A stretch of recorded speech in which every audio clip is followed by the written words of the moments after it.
They say the underworld's most dangerous men are never truly untouchable. Somewhere in the city's quiet margins, overlooked and underpaid, there is always someone watching. Someone whose invisibility is the only armor that matters, and whose silence is the only thing standing between the king and his coffin.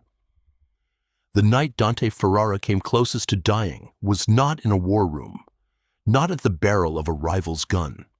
It was in a private hospital corridor in February, under the trembling fluorescent lights of the fourth floor, in the steady hands of a nurse everyone had already decided did not matter. They dismissed her before she finished crossing the room. They sneered at her scrubs, at the soft, deliberate way she moved down the hall with her clipboard held against her chest, like the only shield she had ever needed.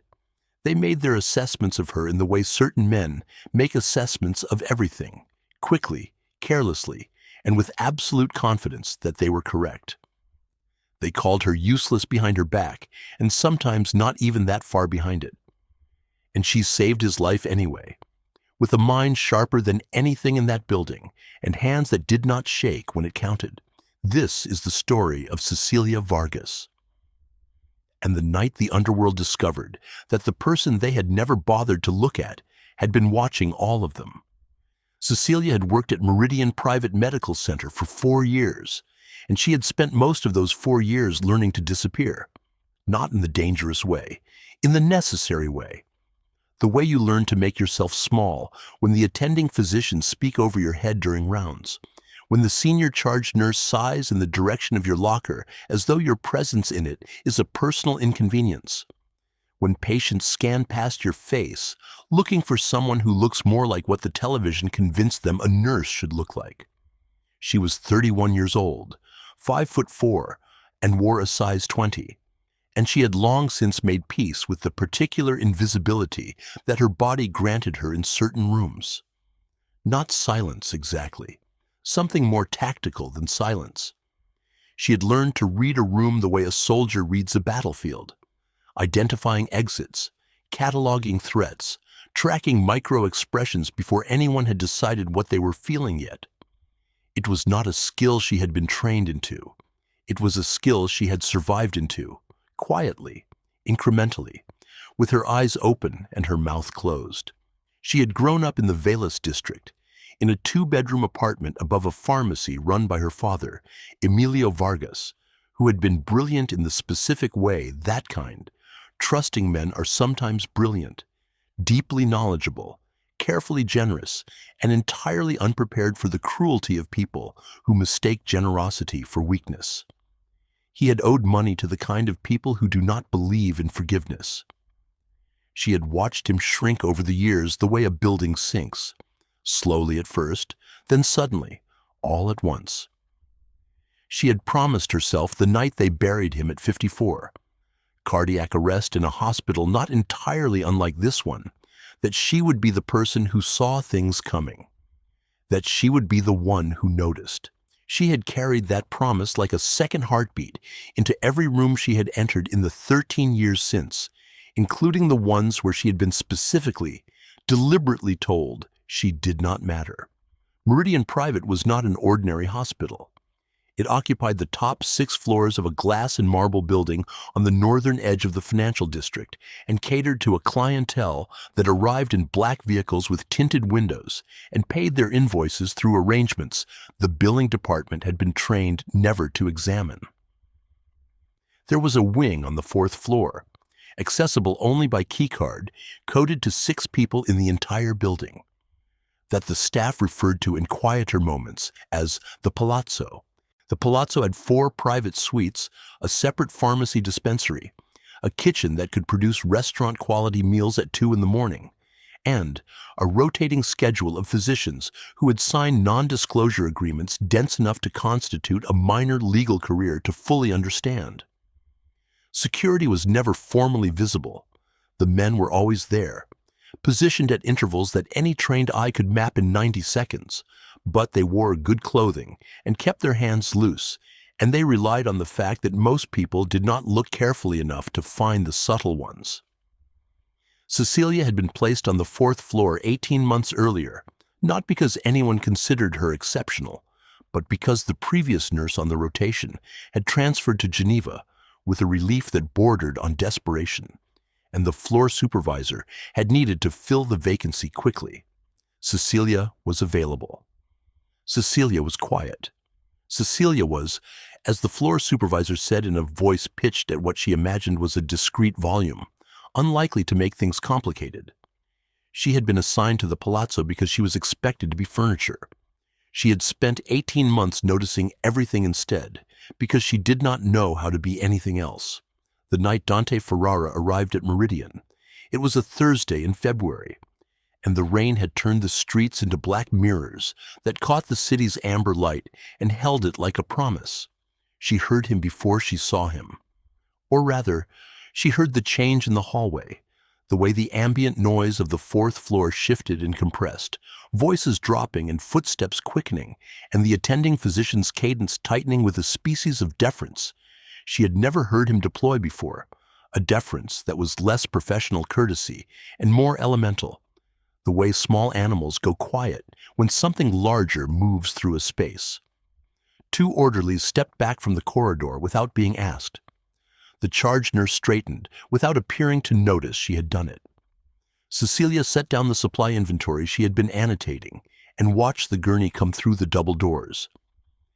And behind it, surrounding it with the economic precision of men trained to occupy space as a form of communication, 4 figures in dark coats that cost more than 2 months of her salary. 3 were positioned in a loose triangle around the gurney. The 4th walked ahead, hands loose at his sides, his gaze moving across every surface in the corridor, in the methodical, unhurried way of a man who has long since stopped distinguishing between the professional and the personal when it comes to threat assessment. She recognized him from nothing she had ever been told. She recognized him from the way the air reorganized itself around his presence. His name, she would learn in the next 20 minutes, was Marco Vitale. He was the kind of man whose function was understood by everyone and documented by no one. Dante Ferrara himself was barely visible on the gurney, a long, still form under the thermal blanket, the fever evident in the flush across his jaw and the particular stillness of a body spending all of its available energy on the work of remaining alive. Even reduced to this, even stripped of the velocity and control that she would later understand, were his defining characteristics.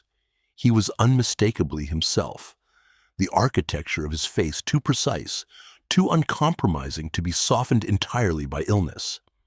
She looked at him for 3 seconds. She picked up her clipboard and went back to work. She was assigned to his monitoring rotation within the hour. Dr. Prescott, the attending on call, made it specifically clear, with the passive precision of a man who communicates hierarchy through tone, that her role would be basic vitals, observation and documentation, that clinical decision-making would remain with him and with Dr. Renata Moss, who was being called in from her home in the northern suburbs and who had, Prescott implied, the appropriate background for a case of this sensitivity. Cecilia said yes. She took the chart.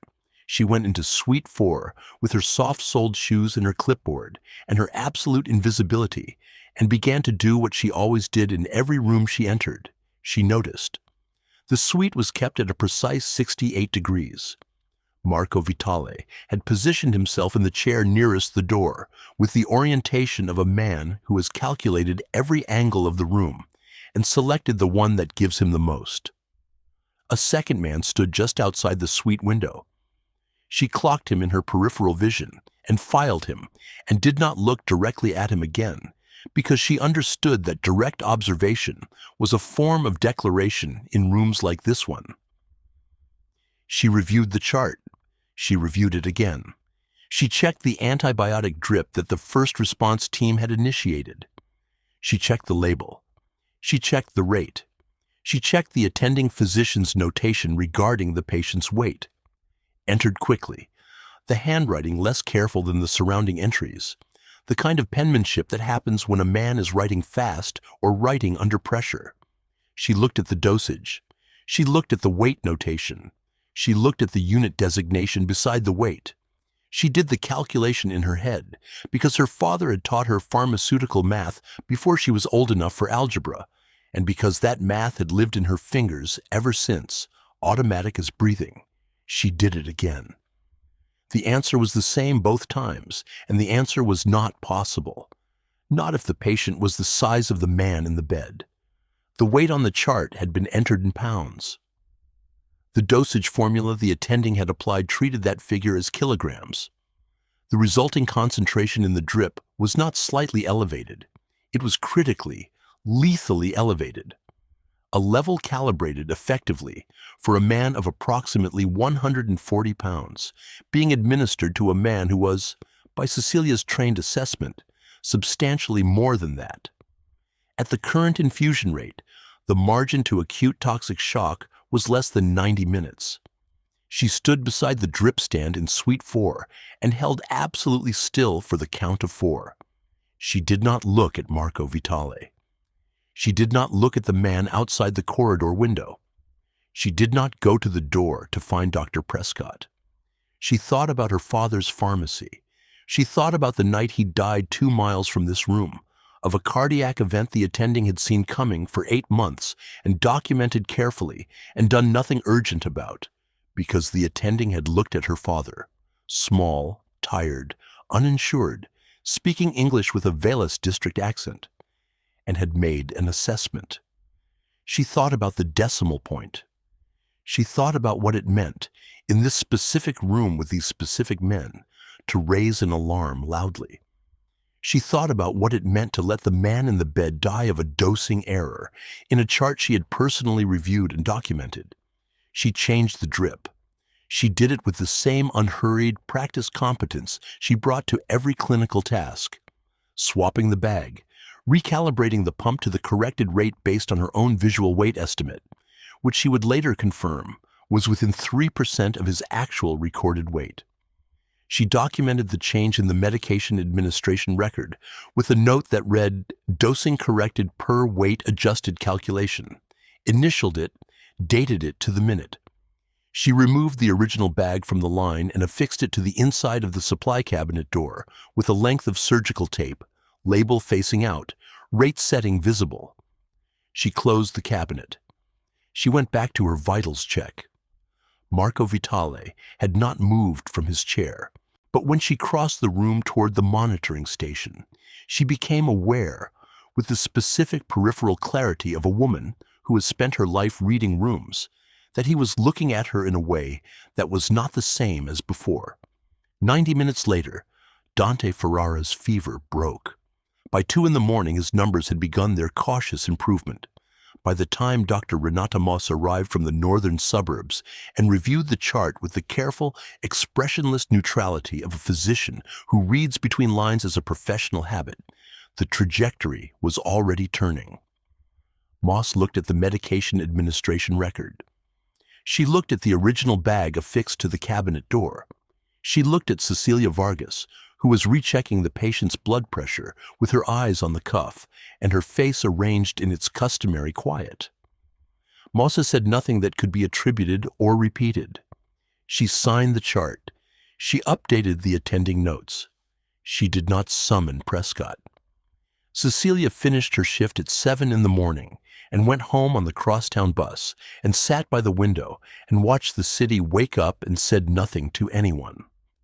She ate toast standing at her kitchen counter and went to sleep for 5 hours and woke at noon to 18 missed calls from a number she did not recognize, and a single text from the hospital HR extension that said only please be available for a conversation at your earliest convenience, and a knock at her apartment door at 3 in the afternoon that turned out to be Marco Vitale, standing in her hallway in the same coat he had been wearing the previous night, looking at her with an expression that communicated, without supplementary language, that the conversation she had been attempting to defer was now occurring whether she had decided to be available for it or not.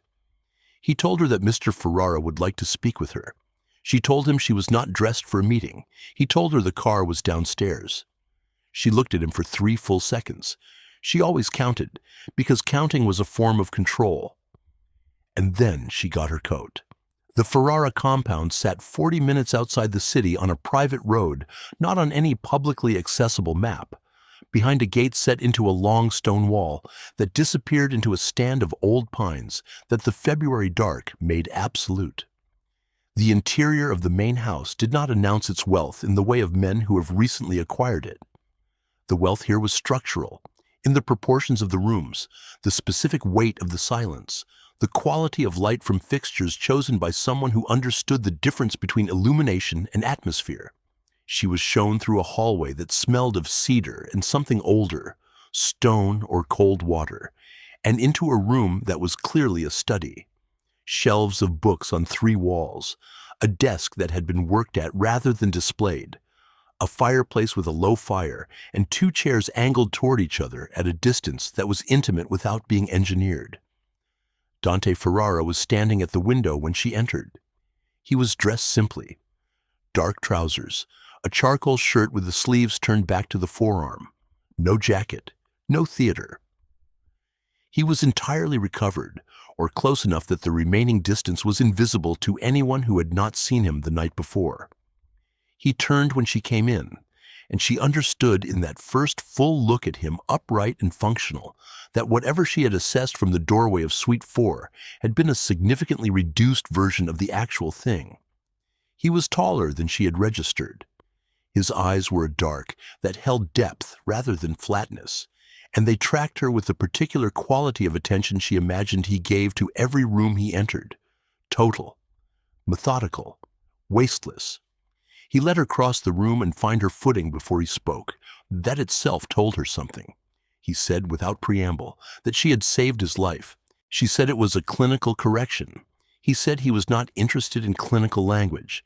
He said he had had the original drip bag analyzed that morning and understood precisely what the contents would have done to his kidneys and his cardiovascular system within the next 90 minutes if the infusion had continued at its original rate. He said Marco had observed her intervention from the moment she picked up the chart. He said the documentation she had affixed to the cabinet door had been photographed before it was touched by anyone. He said all of this with the flat, declarative certainty of a man who treats accuracy as a baseline standard and not an achievement.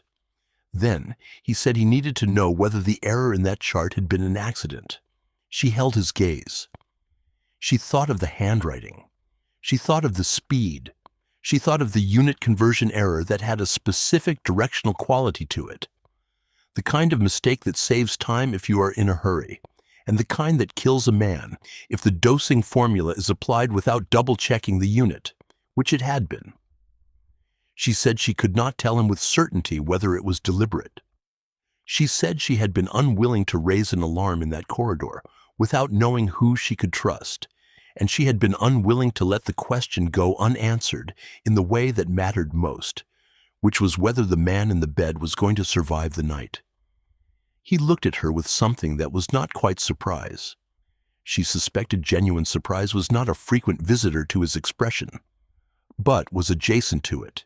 He said, "You did the math alone, corrected it alone, evidenced it alone, and went back to your shift and finished it." She said yes.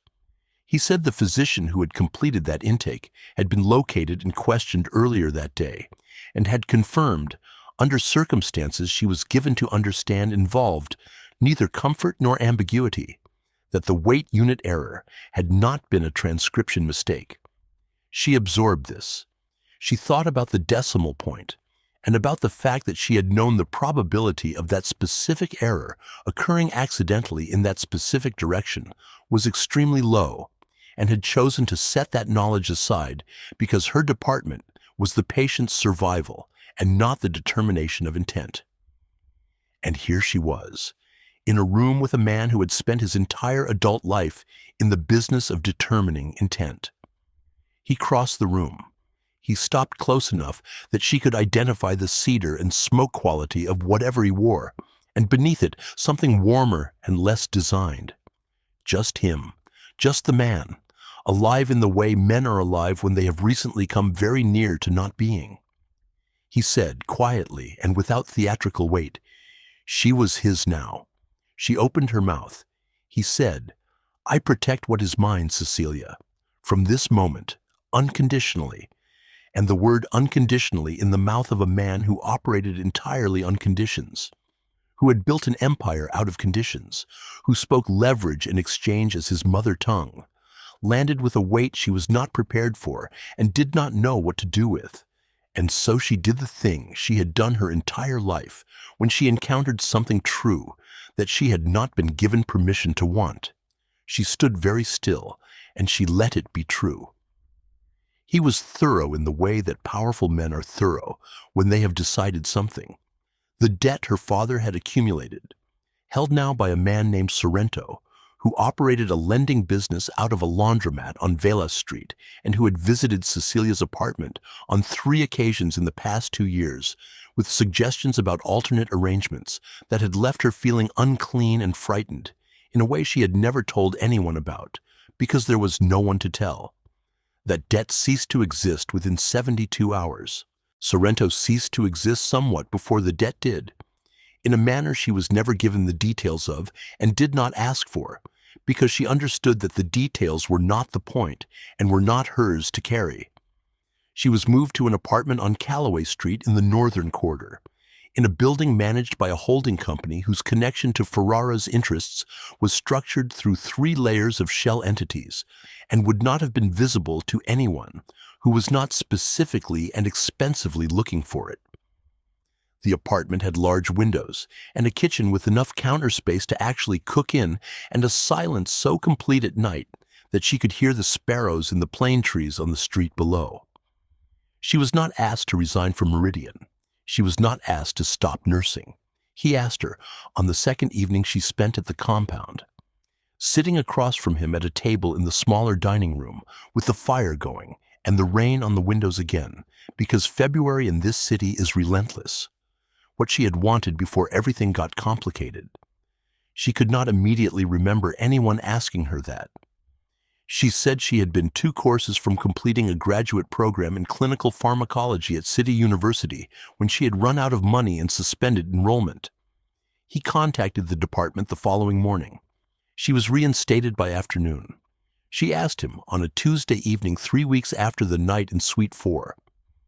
Sitting in the study with her pharmacology textbook open on the side table and him reading something at his desk, in the unhurried, total concentration way he did everything, why her?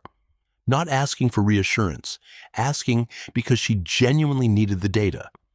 He looked up and said, I have spent 20 years surrounded by people who see what they want to see and act on the assumption that what they cannot see does not matter. You looked at a chart for 60 seconds and saw exactly what was there and exactly what it meant, and then you acted on it without an audience and without a reward and without any certainty about what the consequences would be for you. In my world, Cecilia, that quality is rarer than loyalty and more valuable than fear. He said, you are extraordinary. He said it without modulation, without the extra warmth that would have turned it into comfort. The way he said anything he had assessed to be true, with the simple declarative authority of a man who has never needed external validation to trust his own conclusions. She had been told she was too much and not enough in alternating measure her entire life. Too large, too quiet, too careful, not impressive enough, not striking enough, not the right shape for the right room. She had been told this so many times that somewhere around 26 she had stopped arguing and started accommodating, making herself smaller at the edges, tucking her elbows in, speaking at a volume that would not inconvenience anyone. Dante Ferrara looked at her across a room lit by firelight and said she was extraordinary in the voice he used to state facts he had no interest in debating, and the part of her that had kept her father's pharmaceutical textbooks and learned medication calculus from them at 16 because she had wanted to understand how he thought, the part that had always, underneath everything, known she was sharp. That part stood up very quietly inside her and said, yes. He crossed to where she sat. He put his hand against her jaw with a precision that was tender in the way that only very controlled men can be tender. As though tenderness, for him, required the same careful calibration as everything else. He said Mia cara in a voice that seemed to come from somewhere below language, and she did not make herself small. She did not tuck her elbows in.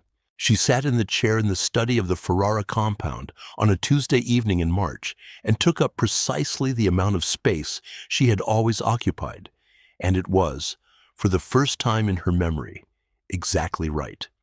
The underworld did not find out who she was all at once. It found out the way powerful information always travels, in pieces, sideways, through the particular telegraph of men who notice when the architect changes. They noticed the changes in him first, a new quality of stillness in rooms where he had previously been merely controlled, a patience in certain negotiations that had not been there before, an additional ruthlessness, paradoxically, in the specific category of threat that involved the vulnerable and the unseen, as though something in him had been recalibrated on that axis and the new setting was absolute. They eventually found out about Cecilia the way anyone in that world finds out about the thing the most dangerous man is protecting, by making the mistake of approaching it. A man named Ruscello, a mid-level figure from a rival syndicate who fancied himself perceptive, located her at Calloway Street on a Wednesday morning and approached her outside the building with two of his men and a smile designed to communicate the specific ratio of threat to charm he had found effective before. He called her sweetheart. He said the word fat with the comfortable ease of a man who has never had to consider the consequences of his vocabulary. He told her she might want to think about the kind of company she was keeping and the kind of trouble it was liable to attract, in the tone of a man explaining something obvious to someone he has already decided is not particularly quick. She looked at him. She thought about the anatomy of what she was looking at. A man who had spent his entire career mistaking the absence of visible danger for the absence of danger itself. She thought about Marco Vitale, who she was aware was approximately 40 meters behind her because she had registered his position before she registered Ruscello's, because she registered everything. She said nothing to Ruscello. She turned and walked back into her building. The conversation that Marco subsequently had with Ruscello and his two companions in a parking structure 4 blocks away later that afternoon was not one that any of the three were in a position to describe in detail afterward, but its conclusion was legible to anyone in the relevant circles who cared to read it. No one approached her again. She asked Marco once, in the direct way she asked everything she genuinely needed the answer to, whether Dante had known before it happened or after. Marco looked at her with the expression of a man encountering a question he finds unexpected and considers for a full moment before he says, "Before." And she filed that too, in the part of her mind that cataloged the things that were real and true and worth building on. And she went back to her pharmacology notes and her sparrows on Calloway Street and the life that was, improbably and irrevocably, hers. And if you have read this far, if you are the person who has always been the one in the room who notices, who does the math twice, who catches the thing everyone else walks past and files it quietly and acts on it without applause and without anyone ever knowing, you were the reason things didn't go wrong. Then this story is yours. You are Cecilia in that hallway. You are the one who sees the decimal point. You are not too much. You are not useless. You are not the person who disappears into the furniture of other people's rooms. You are not the background of someone else's story. You are the one who, when it matters most, is the only person in the building with the training and the nerve and the relentless clarity to see exactly what needs to be done and to do it, quietly, completely, and without waiting for permission. And someday, maybe not in a Mafia hospital suite in February, maybe in a boardroom or a classroom or a kitchen or a conversation that changes everything, the right person is going to look up and say, "I see you. You are extraordinary," and you are going to believe them because that part of you that has always known it is still there, underneath everything, waiting for you to stop arguing with it. And when that moment comes, I hope you take up all the space you have always deserved. Hit that like button if this story moved you, and share it with someone who has been sleeping on their own extraordinary. Someone who has been overlooked and underestimated and is still, despite all of it, showing up and doing the work. Subscribe and hit the notification bell because we have so many more stories where this one came from, and you do not want to miss what is coming. And drop a comment below. Have you ever been the person in the room who caught what everyone else missed? What did you do about it? I read every single comment, and I want to hear from you.